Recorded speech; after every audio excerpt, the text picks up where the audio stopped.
moogtahay in haddii aad tagto waddanka Australia ogow inaad halkaa ku arki doonto qorato la yaab leh oo qoorteedu fidsan tahay. qoratadani markay aragtay qof bini aadama waxay si degdeg u furtaa afkeeda iyadoo cabsi gelinaysa, waxayna u soo carari doontaa dhankaaga. mararka qaar xataa waxaa laga yaabaa inay ku fuusho oo ay ku soo fanato. sababta ay kuu fuulisa ayaa waxay tahay in qoratadani ay jeceshahay inay fuusho meelaha dhaadheer sida geedaha.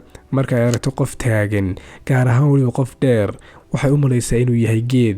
markaas ayayna dusha ka fuushaa iyadoo moodaysaa inuu yahay nooc cusub oo ka mida geedaha.